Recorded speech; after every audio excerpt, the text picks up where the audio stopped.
सबका फिर से स्वागत है मेरे चैनल द इंटेलेक्चुअल बॉय में। आज मैं बात करने जा रहा हूँ भारत की पहली महिला जिन्होंने भारत की स्वतंत्रता संग्राम के लिए लड़ी थी। इनका नाम था झांसी की रानी लक्ष्मीबाई। इनका जन्म 19 नवंबर साल 1828 में हुआ था। इनके पिता मोरोपंत तांबे और इनकी माता भागीरथी बाई थी। इनका नाम मणिकर्णिका था। इनको प्यार से लोग मनु भी कहते थे। इनको पहले से ही युद्ध कला इनको बहुत अच्छी आती थी, लेकिन जब ये बहुत कम आयु की थी तभी इन्होंने अपनी माँ को खो दिया। तो इनकी सारी जिम्मेदारी इनके पिताजी पे हुई।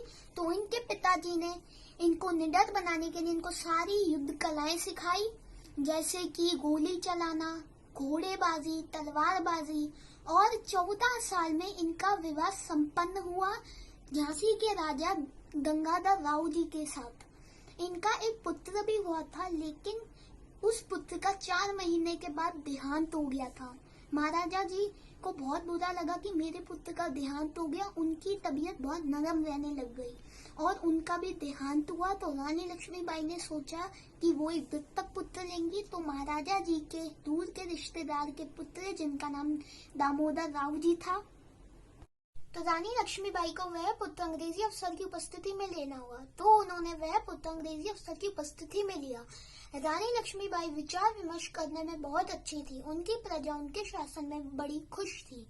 अब रानी लक्ष्मीबाई को अर्जी देकर लॉर्ड जनरल डलहौजी को जाके बताना था कि उनका गोद लिया हुआ पुत्र झांसी का वारिस होगा। लॉर्ड जनरल डलहौजी ने उनकी अर्जी नामंजूर की। रानी लक्ष्मीबाई ने वह अर्जी लंदन जाकर भी दी, लेकिन उनकी अर्जी को वहां मान्यता प्राप्त नहीं हुई। भारत में स्थित अंग्रेजी अफसरों ने रानी लक्ष्मीबाई को सबक सिखाने की ठान ली। उन्होंने ये ऐलान कर दिया कि झांसी की संपत्ति अंग्रेजों के नाम होगी। रानी लक्ष्मीबाई की सालाना पेंशन से 60,000 रुपए काट लिए जाएंगे। रानी लक्ष्मीबाई को अपना किला भी छोड़ना पड़ेगा। रानी लक्ष्मीबाई ने गरज के कहा, मैं मेरी झांसी नहीं दूंगी। रानी लक्ष्मीबाई को उनके राजदूतों के द्वारा खबर मिली कि अंग्रेजों ने दिल्ली, कानपुर, बनपट पर अपना कब्जा कर लिया है। रानी लक्ष्मीबाई को पता था कि अब अंग्रेजों का अगला निशाना झांसी होगा। रानी लक्ष्मीबाई ने अपनी प्रजा की बैठक बुलाई और अपनी प्रजा को कहा, हमारी झांसी खतरे में है, क्या आप झांसी के लिए लड़ोगे? सारी प्रजा ने युद्ध में हिस्सा लेना उचित समझा। 25 मार्च को अंग्रेजों ने तोपे और गोलियों से झांसी के किले पर हमला किया। झांसी के लोगों ने भी उनको मुंहतोड़ जवाब दिया। लगातार 5 दिन और 5 रातों तक अंग्रेजों की तोपें और गोलियां झांसी के किले पर बरस रही थी। झांसी वासियों ने उनका जमकर मुकाबला किया। रानी लक्ष्मीबाई ने अपने सैनिकों को हौसला देते हुए कहा, हम हिम्मत और उम्मीद सदा बनाए रखेंगे, हम हार नहीं मानेंगे, हम विजय खींच लाएंगे। इससे उन्होंने अपने सैनिकों में उत्साह भरा, लेकिन अंग्रेजों ने लालच देकर किले का दरवाजा खुलवाया और मध्य रात्रि किले में प्रवेश किया। रानी लक्ष्मीबाई ने इस वक्त स्वयं सेना का नेतृत्व करते हुए वह अंग्रेजों पर टूट पड़ी, लेकिन अब रानी लक्ष्मीबाई को राव साहिब जी से मदद की याचना करने के लिए उन्हें कल्पी जाना था। अंग्रेजी सैनिकों ने उनका दूर तक पीछा किया, लेकिन रानी लक्ष्मीबाई उनके हाथ नहीं आई। रानी लक्ष्मीबाई सुरक्षित कल्पी पहुंची थी। रानी लक्ष्मीबाई ने राव साहिब को बताया कि अब अंग्रेजी सेनाएं कल्पी पर हमला करने वाली हैं। तो राव साहिब और रानी लक्ष्मीबाई की सेनाओं ने कूच जाकर अंग्रेजों का खुले में मुकाबला किया। दुर्भाग्यपूर्व राव साहिब की सेना युद्ध हार गई।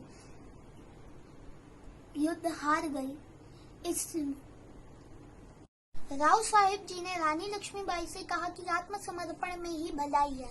रानी लक्ष्मीबाई ने राव साहिब जी से कहा कि आप डरिए मत, मैंने बांदा के नवाब जी से मदद मांगी है, उनकी सेना के साथ मिलकर हम यह युद्ध शायद जीत पाए। बांदा के नवाब जी की सेना के साथ रानी लक्ष्मीबाई ने अंग्रेजों पर टूट पड़ी, लेकिन अंग्रेजों के गोलियों के प्रहार से बांदा के नवाब की सेना हार गई। रानी लक्ष्मीबाई ने राव साहिब जी से कहा कि अब हम छापेमार नीति करेंगे। वह किले से छापेमार नीति कर रही थी, लेकिन अंग्रेजी सैनिक बहुत सारे किले में प्रवेश कर लिया रानी लक्ष्मीबाई ने 4 सैनिकों को मारने के बाद रानी लक्ष्मीबाई किले से कूद गई और वह वीर गति को प्राप्त हो गई। अगर रानी लक्ष्मीबाई जैसी वीर औरतों ने भारत के स्वतंत्रता संग्राम के लिए नहीं लड़ी होती तो शायद हम अभी भी अंग्रेजों के गुलाम होते। बुंदेले हर बोलो के मुंह, हमने सुनी कहानी थी, खूब लड़ी मर्दानी, वो तो झांसी वाली रानी थी। धन्यवाद।